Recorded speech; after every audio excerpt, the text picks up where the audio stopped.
Now, this is a topic that most people don't give much thought to until last minute. I'll preface by saying that the term pets obviously encompasses a wide range of animals, but unless Joe Exotic calls me looking for advice on what to do with his pets, I think we can safely narrow our focus down to cats and dogs.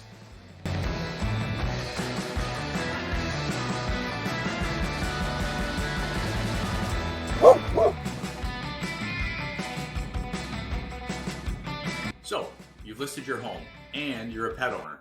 What do you do when you get a showing request? My short answer? It depends. Now over here, we have both cats and dogs, so I can personally attest to the difference between the two. And one thing is for sure over here. Dogs greet everybody with open paws, while cats usually run and hide. So my answer in part depends on which animal it is you're talking about. Let's dive deeper into that.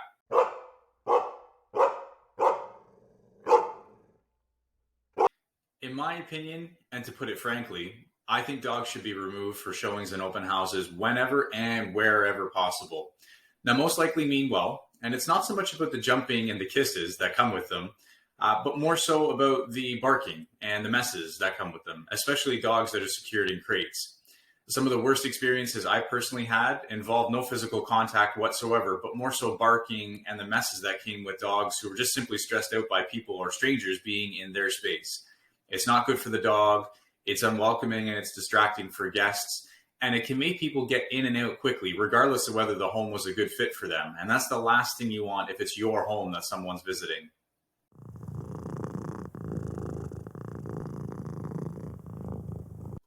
In true fashion, cats are a bit more of a delicate situation to manage.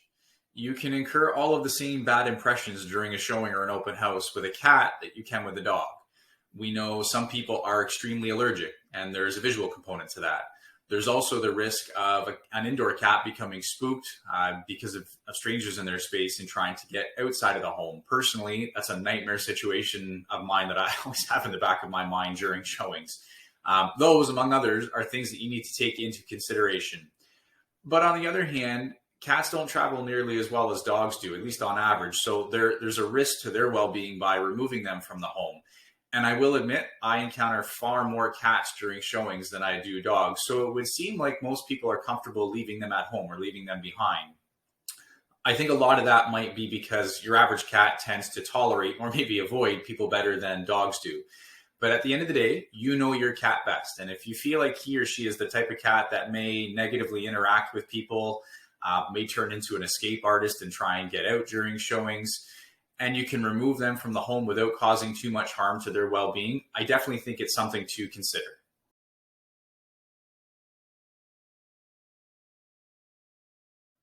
So in summary, I think dogs should be removed whenever possible. They're easier to manage, and on average, they tend to travel better. And don't fall into the trap of thinking that crating them is a reliable option either, as that can present its own challenges and issues just as easily.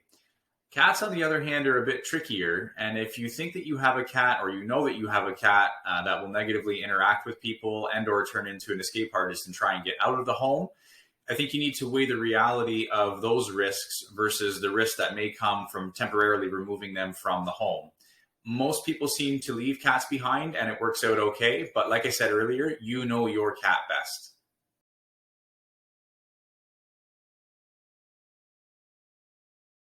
One pointer I'll throw in at the end here, and this applies equally to both cats and dogs.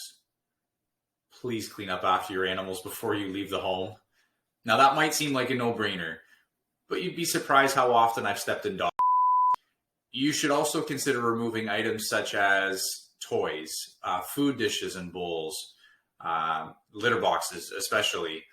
Some people just simply don't like animals, and removing any visuals and the perceptions that come along with those will benefit you and the sale of your home.